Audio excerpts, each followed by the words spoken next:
You can't just say, oh, these guys are bad, so they deserve to be kidnapped. That's not how this works.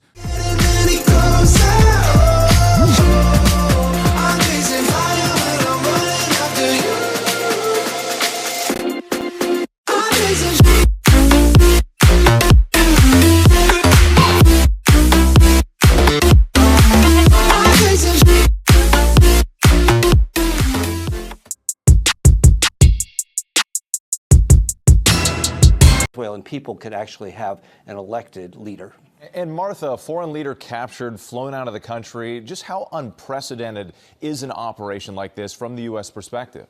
Well, I think we remember back to 1990 in Panama. Manuel Noriega was taken the greatest political mind of our time. Trump won't go into Venezuela. I said Trump won't invade Venezuela, and I was wrong. Even though he technically hasn't invaded, he did a special military operation. Okay. I'm done making predictions about invasions, okay? Of Panama, however, and Manuel Noriega was not ever really the elected president. He was a military dictator.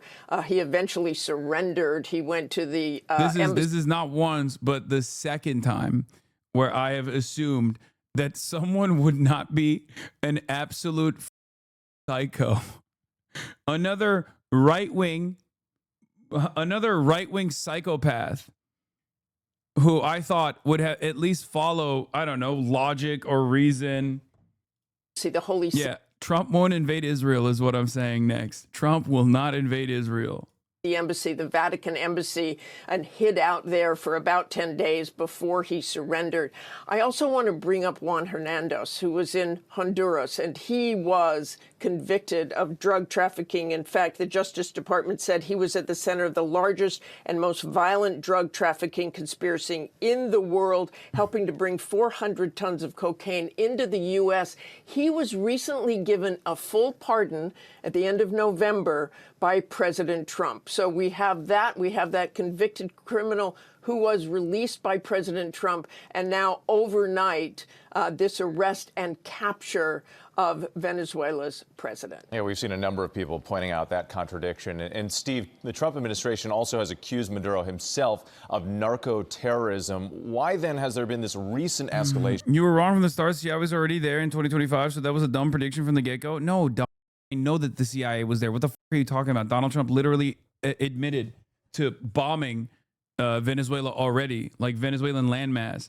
There's a difference between that and what I was talking about, which was like Iraq-style shock and awe, boots on the ground military warfare, which it hasn't gotten to at this point yet, but it very well could.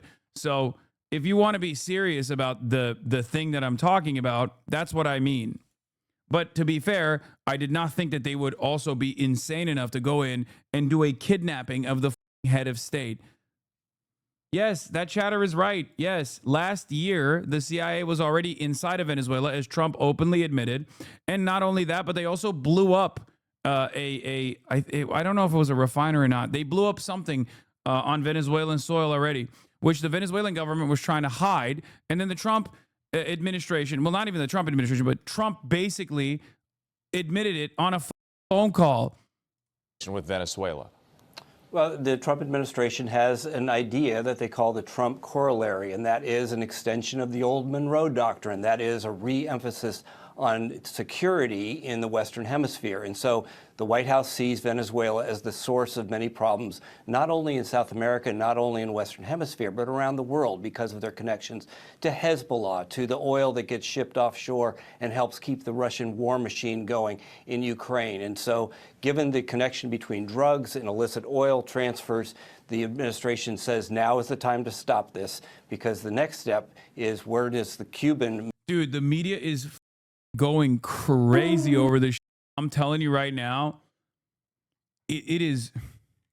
I mean, look, liberal outlets are saying this is a good thing. Obviously, every right-wing reactionary is saying this is an incredible thing.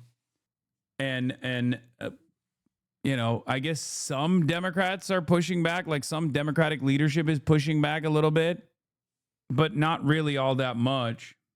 Oh. Here's Graham Plattner's statement for Maduro's kidnapping. The government of the United States of America has illegally invaded a foreign country and kidnapped its leader. This is what happened in Venezuela today. This is not foreign policy. It's international gangsterism. There are going to be a lot of people on, frankly, both sides of the aisle trying to convince us that this was somehow justified. It isn't. Our behavior against Venezuela over the last few months has been illegal. None of it has been authorized by Congress. None of it is being done in accordance with international law. Just 1 month ago, there was a vote in the Senate that would have required congressional input on any military action against Venezuela.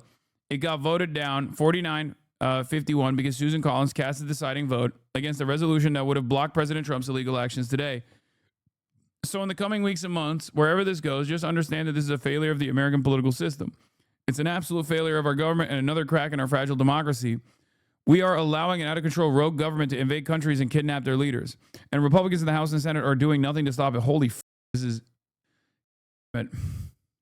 Why did it have to be Graham Plattner? I mean, this is near perfect. Actually, not even perfect. I'm going to be honest. This is a perfect statement. This is a perfect statement. From Iraq to Venezuela, you can count on Susan Collins to continue to enable illegal foreign wars. And we need to all turn out in opposition to this egregious failure and our government to stop it. We have a lawless administration. Deploying American military to kidnap foreign leaders and a Senate that refuses to do anything about it. This may soon breed chaos on a scale we can only imagine. The last time the United States went to war over oil, they sent the Secretary of State to lie to lawmakers and sought congressional approval first. This is not the behavior of a government that cares about the American people. This is the Trump administration lashing out with military force because Republicans are afraid that its domestic failures are going to result in political failure in the 2026 midterms. Yeah, not only that, not only is it a perfect statement, none of this like, well, Maduro is a bad guy and I hate him and he is worthy of being owned or whatever.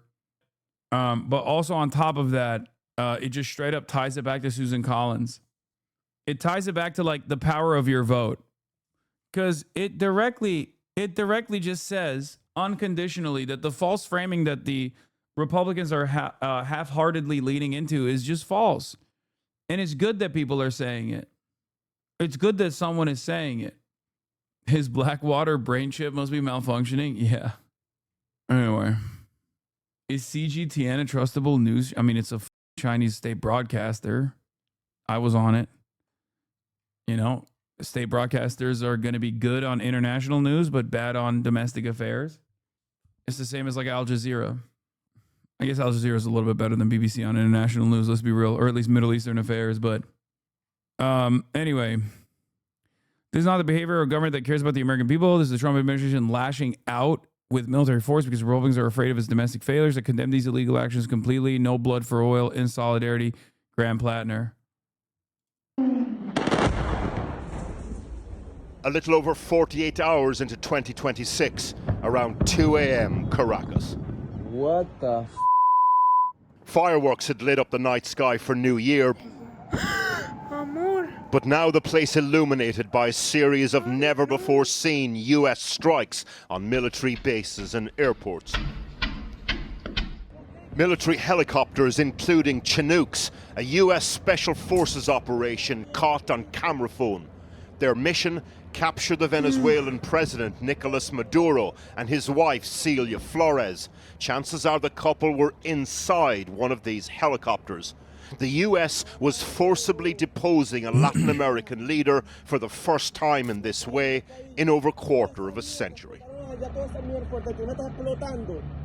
Just hours before his capture, Maduro presented with a vase by a Chinese delegation at the presidential palace, Caracas. Año nuevo, porcelana nueva. Yeah, this is the real nutty part.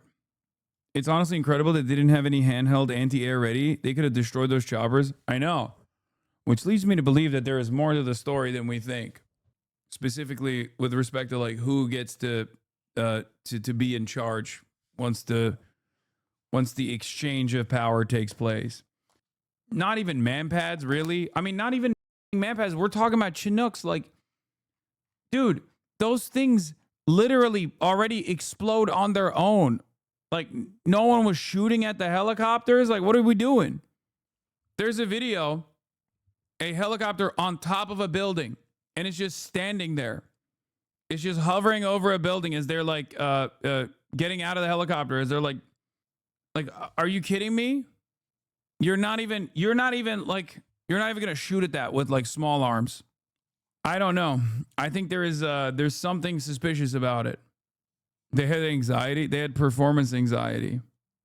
That's what it was. They had performance anxiety. They were shy. Año nuevo, vida nueva. Not long after this, Maduro and his wife were being bundled into a helicopter by U.S. Special Forces.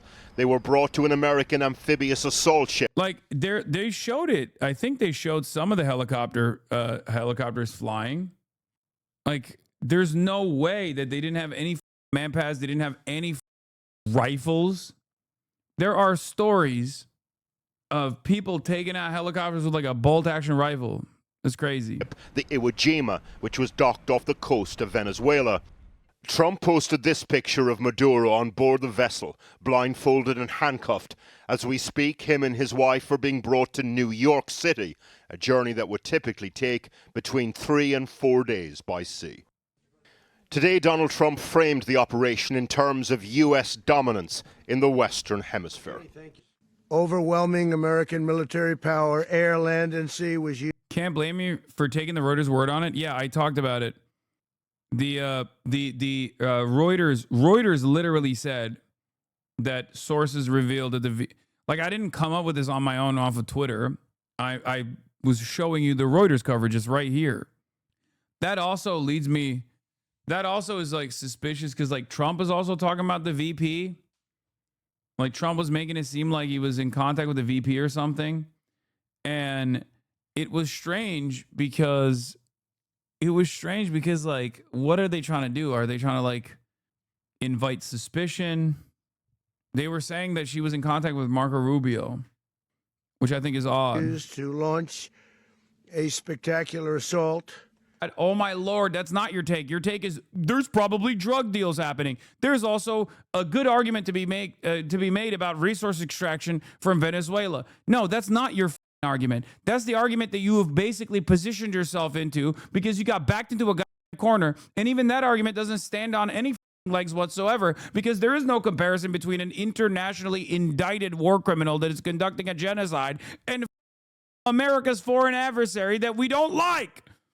You can't just say, oh, these guys are bad, so they deserve to be kidnapped. That's not how this works, okay? You could have at least used it for Vladimir Putin or something, and that would have been at least a little bit more reasonable, but you chose to defend this one, okay? And even with Vladimir Putin, obviously, he has nukes, so America's not going to do shit. Oh, my God. It's like comparing someone being prosecuted for jaywalking to a mass murderer. What are you talking about?